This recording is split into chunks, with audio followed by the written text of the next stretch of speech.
बिस्मिल्लाहिर्रहमानिर्रहीम, अस्सलाम वालेकुम। पाकिस्तान और दुनिया भर में देखने और सुनने वालों को अब्दुल कादिर का सलाम।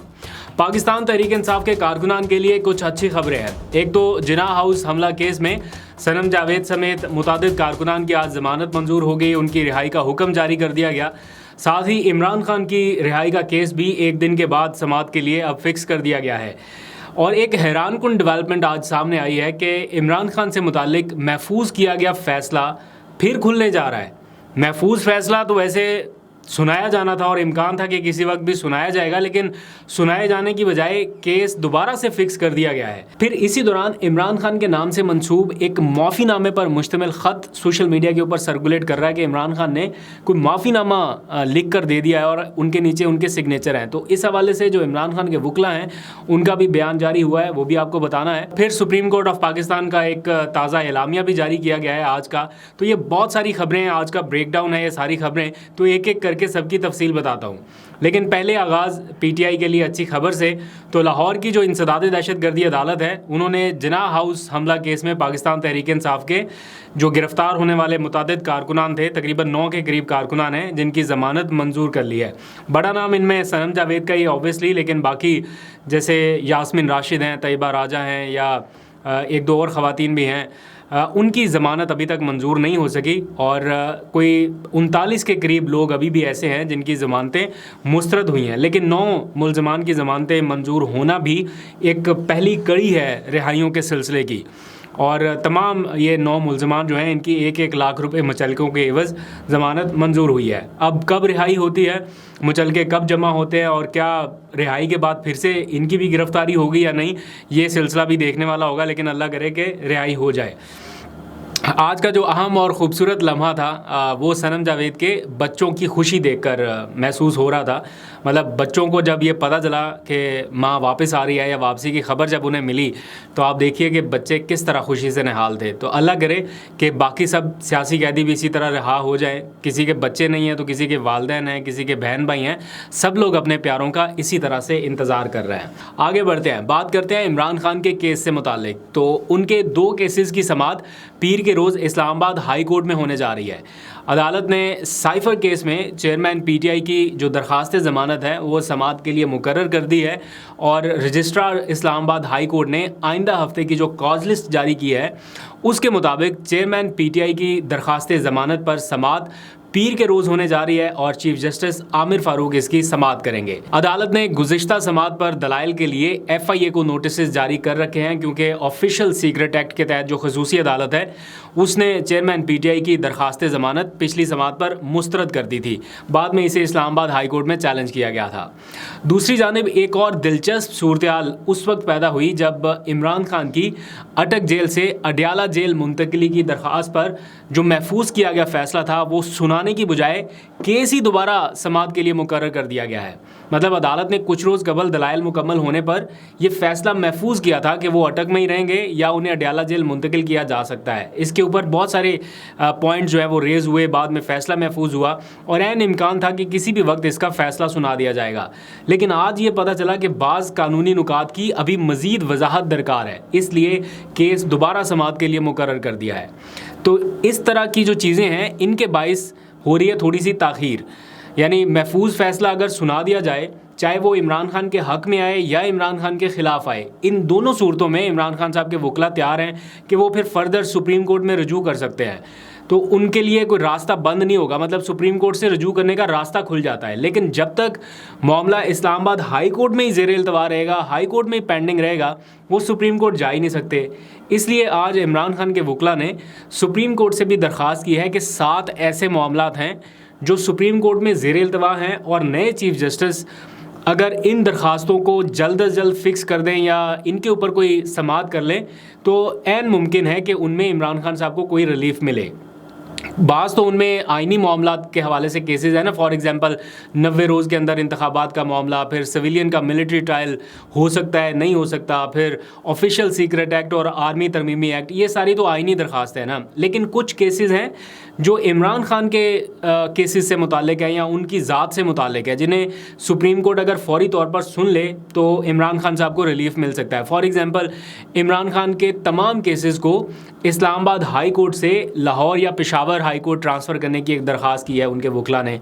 इसके ऊपर अगर सुप्रीम कोर्ट कोई डिसीजन दे दे तो बाकी हाई कोर्ट से इमरान खान साहब को रिलीफ मिल सकता है, जैसे कि उनके वकला ये समझते हैं कि यहाँ से उन्हें रिलीफ मिलना थोड़ा सा मुश्किल हो रहा है।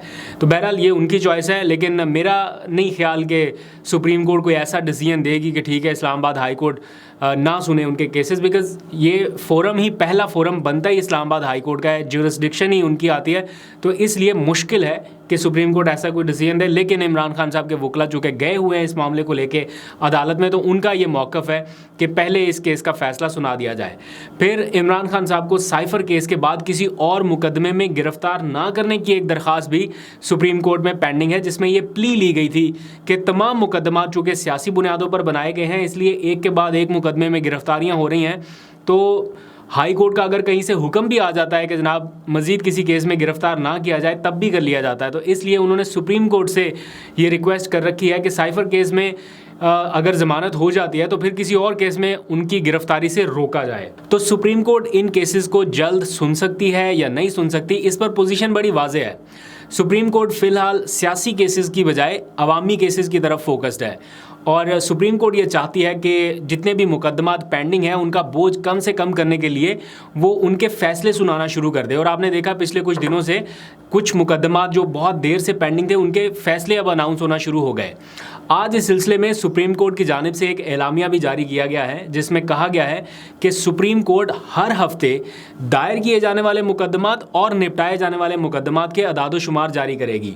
और पहले ट्रायल के तौर पे या एक टेस्ट केस के सूरत में उन्होंने 18 से लेके 22 सितंबर तक जितने केसेस दर्ज हुए, जितने निपटाए, उनके अदाद-ओ-शुमार जारी किए हैं कि 18 से लेके 22 सितंबर तक 225 मुकदमात दायर हुए और इसी मुद्दत के दौरान 205 मुकदमात निपटा दिए गए हैं। तो एक तरह से अगर देखा जाए तो ये सुप्रीम कोर्ट की बहुत ज़बरदस्त काविश है, बहुत पहले होनी चाहिए थी। सिर्फ सियासी मुकदमात को ही नहीं, बाकी भी बहुत सारे लोग हैं, बहुत सारी पार्टीज़ हैं, बहुत सारे ऐसे लोग हैं जिनको इंसाफ नहीं मिल रहा और वो कई सालों से धक्के खा रहे हैं, तो उनके केसेस भी प्रायोरिटी पे सुने जाने चाहिए। लेकिन चूँकि मामला पाकिस्तान का है तो सियासी मामलात की वजह से रुका हुआ है ये सारा इशू।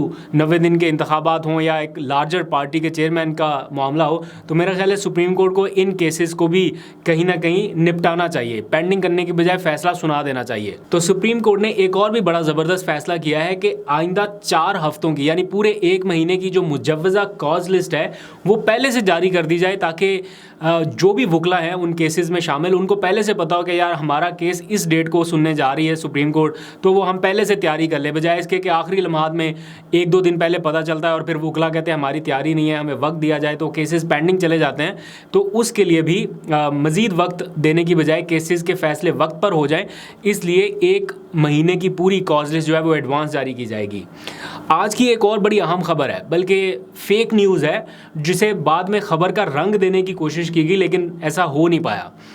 इमरान खान के हवाले से ये ख़बर चली कि उन्होंने 9 मई के वाक़े पर, ये सोशल मीडिया के ऊपर है, मतलब इलेक्ट्रॉनिक मीडिया के ऊपर नहीं, लेकिन सोशल मीडिया पर एक ख़त जो है वो सर्कुलेट हुआ कि इमरान खान ने 9 मई के वाक़े पर कोई माफ़ीनामा तहरीर किया है और इसमें गिरफ़्तार कारकुनान की रिहाई की दरख्वास्त करते हुए ये वादा किया है या ये यकीन दहानी कराई गई है कि ऐसे वाक़यात दोबारा नहीं होंगे। लेकिन इमरान खान साहब के जो वकला हैं उनके मुताबिक इस माफ़ीनामे के हवाले से जितनी भी क्यासराइयाँ हैं या सोशल मीडिया के ऊपर जो भी डिस्कशन हो रही है वो गलत और बेबुनियाद है, इनका हकीकत से कोई ताल्लुक़ नहीं है। इमरान खान साहब ने ऐसा कोई ख़त तहरीर नहीं किया। आखिर में जाते जाते एक और दिलचस्प खबर वो ये कि इलेक्शन कमीशन ऑफ पाकिस्तान ने PTI की ममनुआ फंडिंग की ज़ब्तगी के हवाले से एक केस था, बड़ा इंपॉर्टेंट केस है, इसको समाअत के लिए मुकर्रर किया था 26 सितंबर को, लेकिन आखिरी लम्हात में आके ये केस भी डीलिस्ट कर दिया गया है, अचानक से निकाल दिया गया है उस कॉज लिस्ट से या डीलिस्ट कर दिया गया, यानी इस केस की समाअत नहीं होनी। ये इमरान खान और PTI के ख़िलाफ़ केस था जिसे इलेक्शन कमीशन नहीं सुनने जा रही, डीलिस्ट कर दिया गया है। तो क्या हो रहा है, क्यों डीलिस्ट हो रहे हैं, तो इसके ऊपर भी बहुत सारे लोग पूछ रहे हैं। तफसीलात का भी पता नहीं है, मालूम करके बताएंगे कि क्यों ये डीलिस्ट हुआ, कोई और रीज़न है या कुछ मसरूफियात की वजह से भी डी लिस्ट हो जाते हैं ना, कि बाद में फिर इन केस की समाअत हो। तो इसके ऊपर नज़र रखेंगे, आपको अपडेट करते रहेंगे। पीर के रोज़ इमरान खान के 2 अहम केसेस हैं, उस हवाले से भी आपको अपडेट करूँगा पीर के रोज़ जब समाअत होगी। आप लोग तब तक दुआ करते रहिए कि अल्लाह ताला पाकिस्तान के हक़ में जो भी फ़ैसले हों वो बेहतर करें। अपना और अपना प्यारों का बहुत सा ख्याल रखिए। अब तक के लिए इतना ही। अल्लाह हाफ़िज़।